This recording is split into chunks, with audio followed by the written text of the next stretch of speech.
Hi, this is Mr. Nowicki. Here I am. I'm getting ready to do the sheep brain dissection. So I have my individually wrapped sheep brain there. It's in a preservative solution. So the first thing I'm going to do is cut this open and dump it into the sink.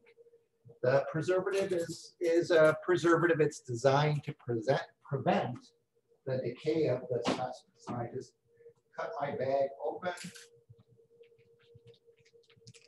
And I'm just letting my preservative go into the sink, into the drain. So I'll cut the bag open so I can get the sheep brain out.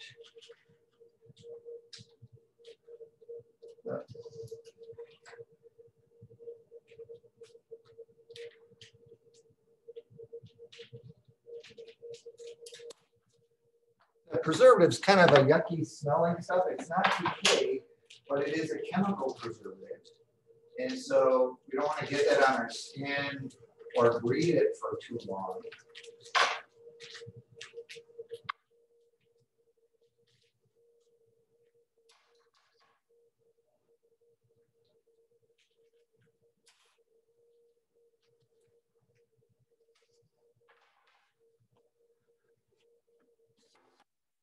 So there, I've got it in a clean thing, and I've got all the fluid out of it. And I'm getting ready to dissect it, and I look at it here, and I can see some membranes on it.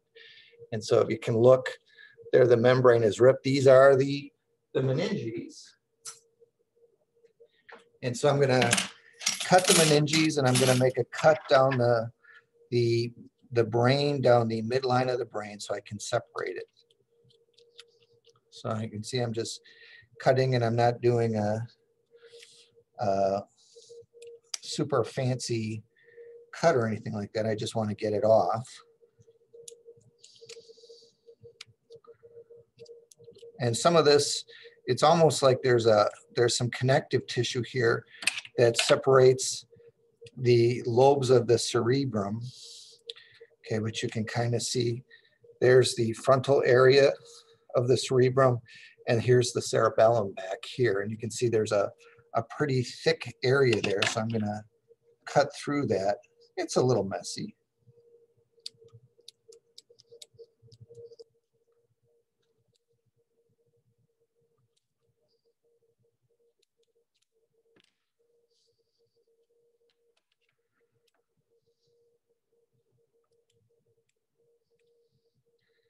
And my scissors are,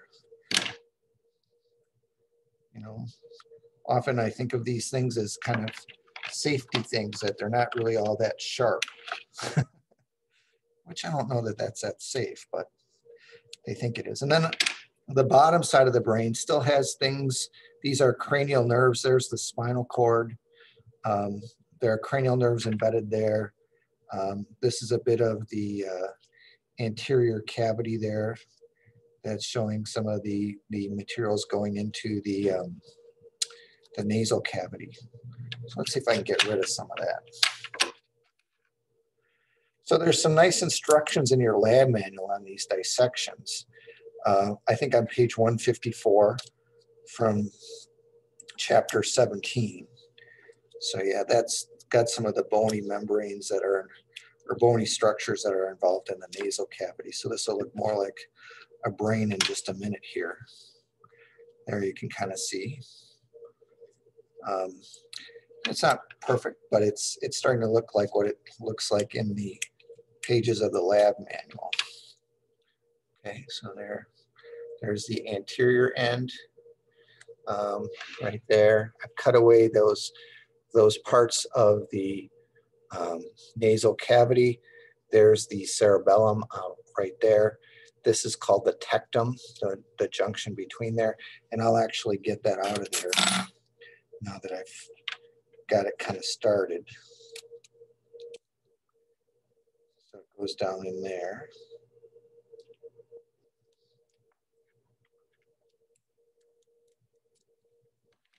Okay. So from that side, you can kind of see it. Okay, and there's the cerebellum, And then I'm just removing the membrane covering the spinal cord.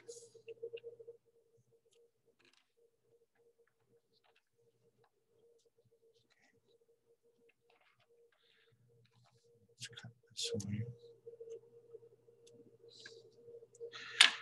So this still here contains some there's the optic nerve going down. This was going to the eye. I'm going to cut this away as well. So there's lots that I cut away before I get it looking like it looks in the book. And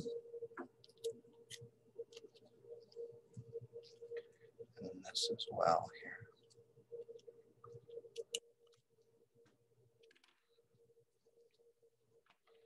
You can see I still have some membrane on the one side. There's the meninges.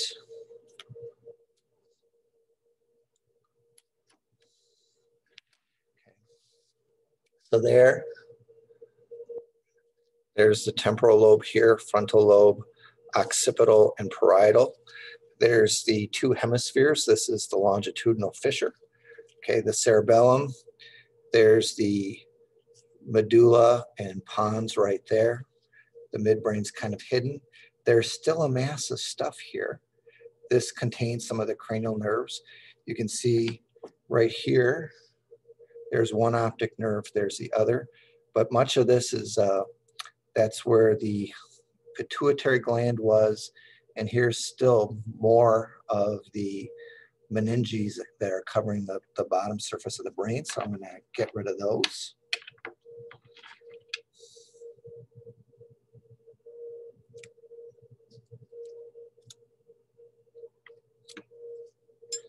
So we can see a little more.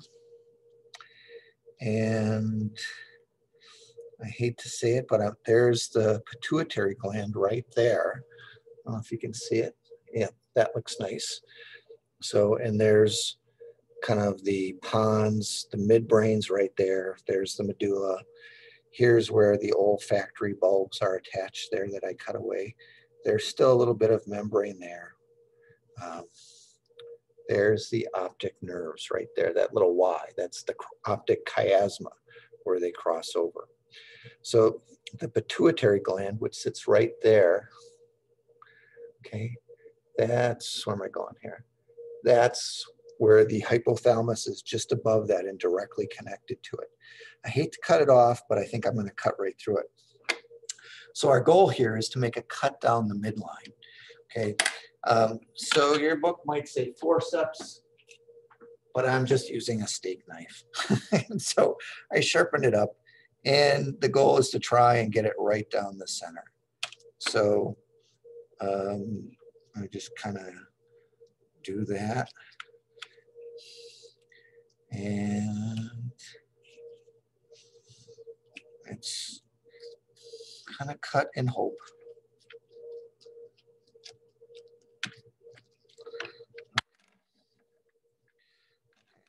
So there's my cut. I don't know, there's a lot of glare there, but there you can kind of see it. Here, yeah, there. Cerebellum with the arbor vitae. Okay, that right there, that's the medulla. Kind of cut a little bit into the pons there. This is the midbrain right here, the structure here. There is the thalamus. This is the hypothalamus, and right underneath that, that was the pituitary gland. Here, I've cut right into the lateral ventricle. That's where the choroid plexus are. It's one of the spaces inside the brain. This little thing right here, that's the corpus callosum. Okay, so those are structures we have to be able to identify.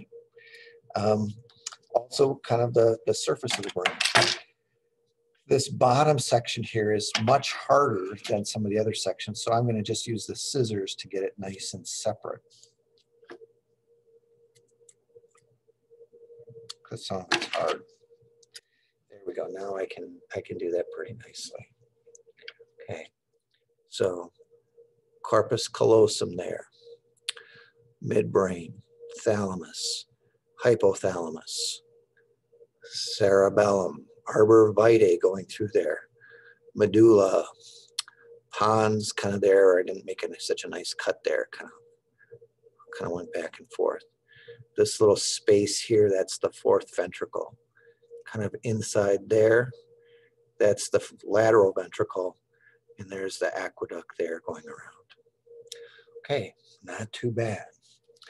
All right, so you'll have to put your pins in on 2 different sets of structures, which I'll send to you. That'll show up on the assignment later today. And then there's the work to do on the exercise 17 review. Okay, so we're going to stop there. Good luck doing this. You can save this in a in a regular plastic bag if you want. This I'd throw out and just save that to study from. It doesn't need to be refrigerated. It's a little fumy in here, but not bad. I don't have any ventilation, but I'll rinse my stuff off with lots of water. I can't rinse this off if I want to save it, because that'll rinse the preservatives away and then it'll start to decay. But it can be saved to look at, to show your friends. You can't flatten it and put it in a scrapbook, but it's kind of neat to look at. So take pictures. That's my recommendation. All right, we'll start there and check online more later.